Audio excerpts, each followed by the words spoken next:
રાજકોટ જિલ્લાના ધોરાજીના શાક માર્કેટ નજીક આવેલા પ્રાથમિક કન્યા શાળાનું નવું બિલ્ડિંગનું કામ ગોકળ ગાયની ગતિએ કરવામાં આવી રહ્યું છે, પણ 6 મહિનાથી બિલ્ડિંગનું કામ કરવામાં આવ્યું નથી અને આ કન્યા શાળા નંબર 5માં 300 થી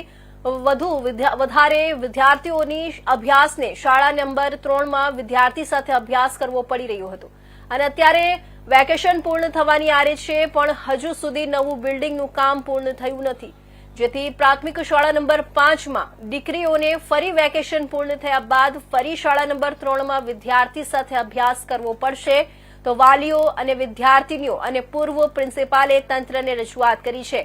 કે વેકેશન પૂર્ણ થાય તે પહેલા નવી શાળાનું બિલ્ડિંગ કામ તાત્કાલિક પૂર્ણ કરવામાં આવે। શાકભાજી માર્કેટની સામે આ પ્રાથમિક શાળા નંબર 5 જે તે સમયે ખખડધજ હાલતમાં હતી,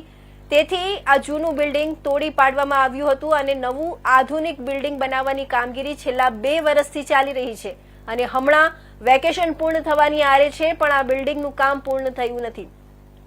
તેથી જવાબદાર અધિકારી અને વાલીઓ તરફથી લેખિતમાં પણ રજૂઆત કરવામાં આવી છે અને ધોરાજીના મામલતદાર દ્વારા કોન્ટ્રાક્ટરને બોલાવીને સમયસર કામ થઈ જશે તેવી લેખિતમાં બાહેંધરી પણ લેવામાં આવી હતી,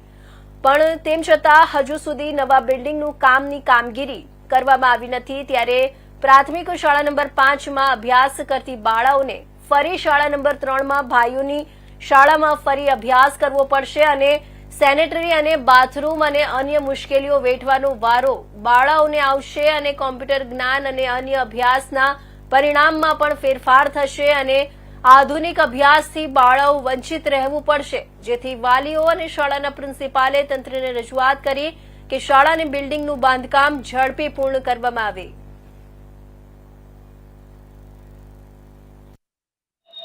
અજયભાઈ પૂર્વ તાલુકા શાળા આચાર્ય 5 ધોરાજી, આ શાળામાં જ્યારે હું હતો ત્યારે 300 જેટલી દીકરીઓ આ શાળાની અંદર અભ્યાસ કરતી હતી અને હાલ પણ 300 થી પણ વધારે દીકરીઓ અભ્યાસ કરે છે અને આ શાળાનું 2 વર્ષ પહેલા કામ શરૂ થયેલ છે। સમયાવધિ પૂર્ણ થયેલ હોવા છતાં હજુ સુધી કામ કોન્ટ્રાક્ટર દ્વારા પૂર્ણ કરવામાં આવેલ નથી, જેમની રજૂઆતો અગાઉ એસએમસી અને મારા દ્વારા પણ મામલતદાર સાહેબ ધોરાજીને કરેલ હતી અને મામલતદાર સાહેબે પણ પોઝિટિવ રહી અને કોન્ટ્રાક્ટરને રૂબરૂ બોલાવીને બાહેંધરી પણ લીધેલ હતી। આમ છતાં હજુ સુધી 6 મહિના થયા આ કામ શરૂ પણ થયેલ નથી, એમ જે છે તે એ જ પોઝિશનમાં કામ છે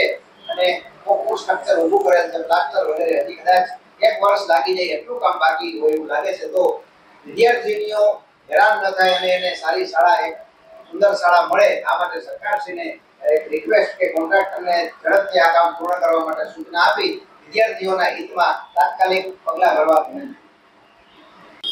મારું નામ મુસ્તાક, શાક માર્કેટ પાસે શાળા નંબર 5માં મારી છોકરી અભ્યાસ કરતી। આજ જૂની બિલ્ડિંગ 2 વર્ષ ત્યાં પાડી નાખવામાં આવી છે, નવી બિલ્ડિંગનું કામ બંધ થઈ ગયું છે। જૂના સત્રના અંદરમાં બહુ તકલીફ થતી હતી ભણતરના અંદરમાં, હવે નવું 8 દિવસનો વેકેશન ગયો છે, 8 દિવસ પૂરો થતાં પછી છોકરાઓ સાથે ભણવાના અંદરમાં બહુ તકલીફ થશે, એટલે નવું બાંધકામ જે બંધ થઈ ગયું છે એનો જલ્દથી જલ્દ સરકારને મારે નમ્ર અપીલ છે કે ચાલુ થઈ જાય।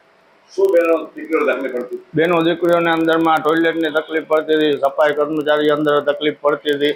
ટાઈમ ટેબલની તકલીફ પડતી હતી અને અભ્યાસ ઉપર ચડતો હતો, પૂરું ભણતર નથી કરી શકતી। શું તમારી માંગણી? અમારી માંગણી છે કે 8-10 દિવસના અંદર વેકેશનના છેલ્લા રહ્યા છે, જલ્દથી જલ્દ નવું બિલ્ડિંગનું બાંધકામ ચાલુ થઈ જાય।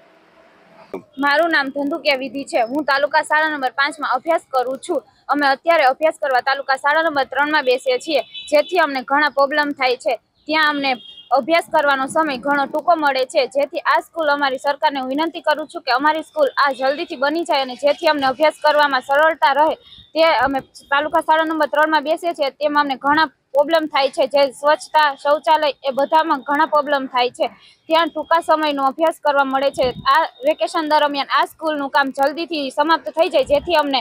ઝાઝો સમય ભણવામાં મળે અને જેથી અમે આગળ વધી શકીએ તેવી સરકારને મારી વિનંતી છે કે આ સ્કૂલની જલ્દી તમે બાંધકામ શરૂ કરાવો। તો અરવલ્લી જિલ્લામાં વરસાદી માહોલ સર્જાયો, દિવસભર અસહ્ય ગરમી બાદ